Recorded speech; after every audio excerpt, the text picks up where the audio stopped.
এই ঘাপটি মেরে এজেন্টরাই ভারতের এজেন্ডা বাস্তবায়নের জন্য ইসলামী ব্যাংকে দাঁড়াতে দিতে চায় না। আন্দোলন করছি, কিন্তু এই আন্দোলনকে মেনে না নিয়ে সময় ক্ষেপণ করা হচ্ছে। মূলত সরকারের মধ্যে যে ভারতীয় এজেন্টরা রয়েছে, ঘাপটি মেরে, আপনারা জানেন এই ঘাপটি মেরে এজেন্টরাই ভারতের এজেন্ডা বাস্তবায়নের জন্য ইসলামী ব্যাংকে দাঁড়াতে দিতে চায় না। মূলত ইসলামী ব্যাংকে ধ্বংস করার জন্যেই তারা ইসলামী ব্যাংকে তাদের এজেন্ট, এই এস আলমের এজেন্ট আমাদের খুরশিদ আলমকে নিয়োগ দিয়েছে। এবং এই শক্ত আন্দোলন গড়ে তোলা না পর্যন্ত, আর একটি জুলাই সৃষ্টি করা না পর্যন্ত এই জগদ্দল পাথরকে তারা সরাবে না।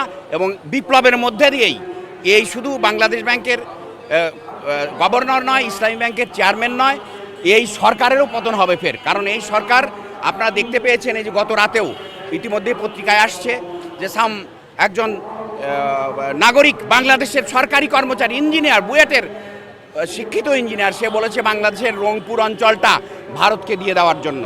এই যে আমাদের দেশের মধ্যে ঘাপটি মেরে ভারতের দালাল রয়েছে, এই দালাল সরকারেও আছে, এই দালাল আপনাদের মধ্যেও আছে, এই দালাল আমাদের মিলিটারি প্রশাসনের মধ্যেও আছে। এই দালালকে আমাদেরকে আগে চিহ্নিত করে তাদেরকে এদেশের সরকার, এদেশের ক্ষমতা এবং এদেশের রাজনীতি থেকে বাইরে দিতে হবে এবং একটি দেশপ্রেমিক রাজনীতি এবং জনগণের রাজনীতি, নূতন রাজনীতি গড়ে তুলতে হবে। তাহলেই এদেশের স্বাধীনতা, গণতন্ত্র এবং এদেশের জনগণের অধিকার ফিরে পাওয়া যাবে।